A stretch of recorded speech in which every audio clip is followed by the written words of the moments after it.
Kidney के अमराज से परेशान मायूस लोगों के लिए खुशखबरी। No operation, no side effects, 100% result. R&S Unani pharmacy, first floor, Syndicate Bank, Bahadurpura X road, Hyderabad. अस्सलाम वालेकुम नाज़रीन, आइए नज़र डालते हैं देश और दुनिया के खबरनामे पर।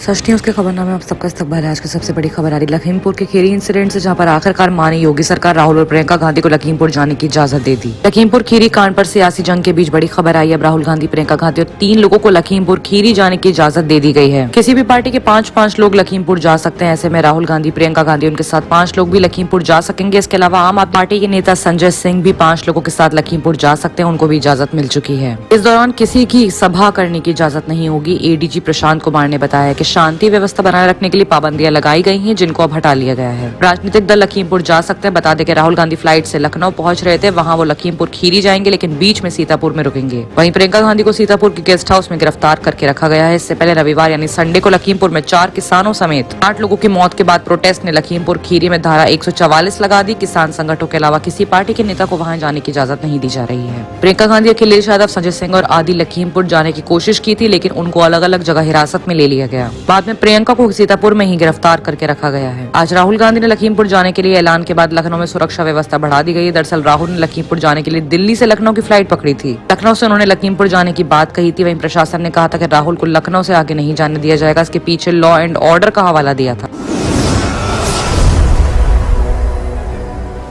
अगली बड़ी खबर आ रही तमिलनाडु से, जहां पर बोन कैंसर की वजह से दिन रात तड़पते बच्चे को उसके पिता ने जहर दे दिया। तमिलनाडु के सलेम में बोन कैंसर से पीड़ित 14 साल का लड़का मौत के घाट उतर गया। उसके पिता ने उसे जहर देकर मार दिया। इस मामले में पुलिस ने आरोपी पिता समेत 3 लोगों को गिरफ्तार कर लिया है। बताया जा रहा है कि लड़के को 3 दवाओं के मिश्रण यानी कि मिक्स वाला इंजेक्शन लगाया गया, जिसके बाद उसकी मौत हो गई। शुरुआत जांच में पता चला कि पेरियासीमी के 14 साल का बेटा वन्ना थामिन पिछले 1 साल बोन कैंसर से जूझ रहा था। अपने बेटे को दिन रात में रोते हुए देखने से पेरियासीमी वेतेंशन के कनेक्शन में आया, जो कि प्रयोगशाला चलाता है।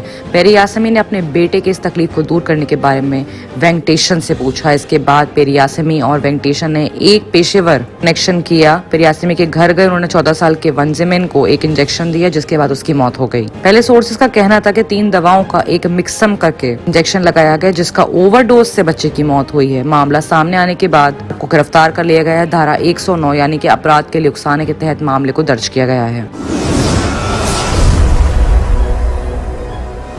वहीं एक और बड़ी खबर महंगाई को लेकर आ रही है, जिसमें पेट्रोल, डीजल और सिलेंडर के दाम मुस्तकिल बढ़ते ही चले जा रहे हैं। त्योहारों और फेस्टिव सीजन और शादियों के सीजन से पहले सब कुछ महंगा हो चुका है। वेडनेसडे को तेल कंपनियों ने नॉन सब्सिडी वाले 14.2 किलोग्राम वाले गैस सिलेंडर के दाम 15 रुपए बढ़ा दिए। दामों की इस बढ़ोतरी के बाद अब राजधानी दिल्ली में रसोई गैस सिलेंडर के दाम 184 रुपए से बढ़कर 899 रुपए तक सिलेंडर महंगे हो गया है। 5 किलो वाला सिलेंडर अब 502 रुपए में मिलेगा। दशहरा और दिवाली जैसे बड़े फेस्टिव के साथ शादियों का सीजन भी जल्द शुरू होने वाला है। इसके पहले आम आदमी को महंगाई का झटका लगा। एक तरफ जहां घरेलू गैस सिलेंडर की कीमतें फिर से बढ़ गई हैं, वहीं दूसरी तरफ 9 महीने से भी कम वक्त में पेट्रोल 19 रुपए और डीजल 17 रुपए तक महंगा हो चुका है। दिल्ली समेत कई जगहों पर पेट्रोल के दाम 100 रुपए के पार हो चुके हैं।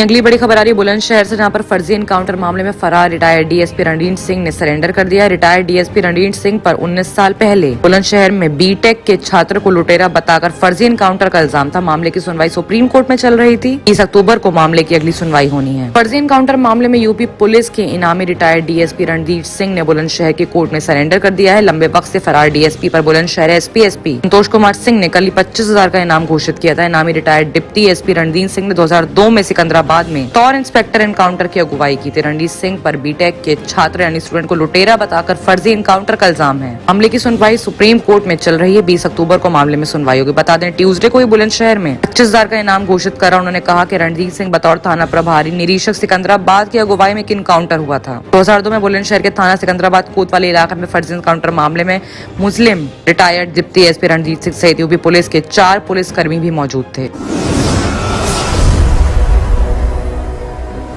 वहीं बात अगर कश्मीर की करें तो कश्मीर में 1 घंटे में 3 आतंकवादी हमले में आतंकवादी की मौत हो गई, उनको मौत के घाट उतार दिया गया है। श्रीनगर और बांदीपुरा के 1 घंटे में 3 अलग अलग आतंकवादी हमलों में 3 आम नागरिक मारे गए हैं। पिछले 4 दिनों में इस तरह के कम से कम 5 हमले अकेले श्रीनगर में ही हो चुके हैं। हमले में मारे गए लोगों में श्रीनगर के सबसे जाने माने दवा विक्रेता माखन लाल बिंद्रू, सड़क के किनारे रेहड़ी लगाने वाले Virendra Paswan, taxi stand union के अध्यक्ष मोहम्मद शाफी शामिल हैं। 70 साल के बिंद्रू एक कश्मीरी पंडित थे, श्रीनगर के पुराने निवासी थे। उनके बारे में कहा जाता है कि उन्होंने कश्मीर तब नहीं छोड़ा जब वहाँ आतंकवाद चरम पर था। वहीं कश्मीर के उपराज्यपाल मनोज सिन्हा ने कहा है कि इन हमलों के लिए जिम्मेदार लोगों को कानून के सामने लाया जाएगा।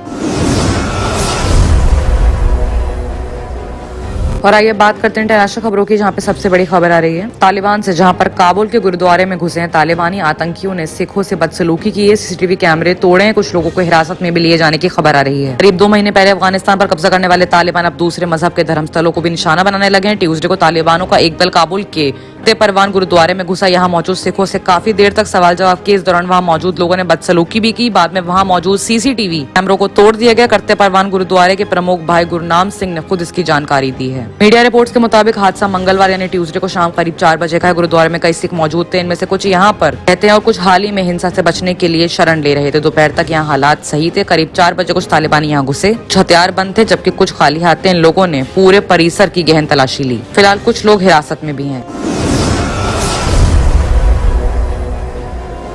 वहीं एक और बड़ी खबर स्वीडिश कार्टूनिस्ट को लेकर आ रही है। पैगंबर का कार्टून बनाकर विवादों में आया कार्टूनिस्ट की मौत हो गई है। स्वीडिश कार्टूनिस्ट की कार को ट्रक ने टक्कर मारी। पहले भी 2 बार उन पर जानलेवा हमले हो चुके थे। पैगंबर मोहम्मद का कार्टून बनाकर विवादों में आए स्वीडिश कार्टूनिस्ट लॉर्ड्स विलस की सड़क हादसे में मौत हो गई है। रिपोर्ट्स के मुताबिक पुलिस की सुरक्षा में ट्रैवल कर रहे विल्कस की कार सड़क से दूसरी तरफ पलट गई। उस रास्ते पर आ रहे ट्रक ने उनकी कार को टक्कर मार दी, फिर दोनों ट्रांसपोर्ट्स में आग लग गई। हादसे में ट्रक का ड्राइवर भी झुलस गया। हालांकि पुलिस हादसे को संगठित मानकर चल रही है। हादसा संडे को हुआ है। बताया जा रहा है कि उनको 2007 से मारने की धमकी दी जा रही थी। 2007 में अलकायदा ने उनके सर लाने वाले को $1 लाख लेने का ऐलान किया था। 2003 में जिहाद जैन नाम की महिला ने 10 साल की सजा सुनाई गई थी। वो विल्कस को मारने की साजिश रच रही थी। बाकी की तमाम खबरों के लिए देखते रहिए सच news.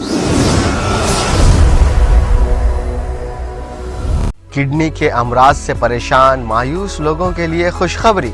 R&S Unani pharmacy kidney और गॉल ब्लैडर स्टोन के खात्मे का जरिया।